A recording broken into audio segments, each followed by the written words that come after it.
Okay guys, my projects for today is done. Ito yung aking cabinet guys. Ito yung kulay niyan. Kulay yellow. So, ilalagay ko yan sa loob ng aking sleeping room. Pininturuan ko siya ng silver gray. Ayan. Ito, hindi ko na pininturuan sa baba kasi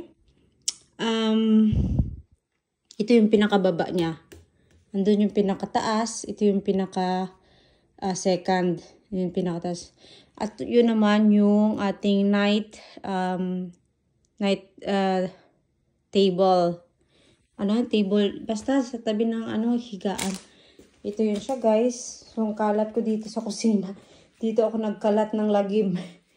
Ay, grabing tagal ko natapos ha. Kanina pa ako dito guys. So, yan o. Dito sa loob, hindi ko na siya pipinturahan kasi okay na ako dyan sa puti.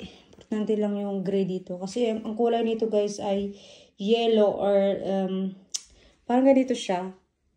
Pero dahil ayoko sa kulay niya, ang ganyan siya brown. Ayoko sa kulay niya. Kaya kinulayan ko siya ng gray para kapantay siya dun sa aking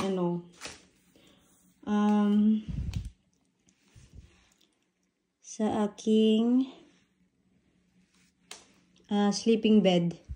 Kasi kulay gray yung aking sleeping bed. Ito naman silver gray. Kaya yun. Tingnan natin. Ano yung magagawa natin sa ating cabinet. Ito lang yung idea ko guys kasi gusto kong magkaroon na ito. Ito, patungan ko ng mga gamit ko. Yan siya. So, pakita ko sa inyo guys, pag natuyo na to siya, papakita ko sa inyo kung paano ko siya ikabit at kung tapos na yung ating project.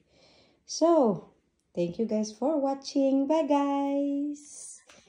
Yung finished product na yung pinakita ko sa inyo guys kasi wala na ako time kanina mag-video pa. Kaya ngayon pa lang tayo nag-video na.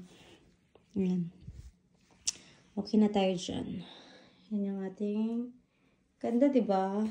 Table. Okay guys, bye-bye everyone. Ayan. Napagod ako dun. Dito na area, may tinanggal ako dyan. Kasi gusto ko malaki yung space dito. Kasi may paglalagyan ako. Okay. Bye guys.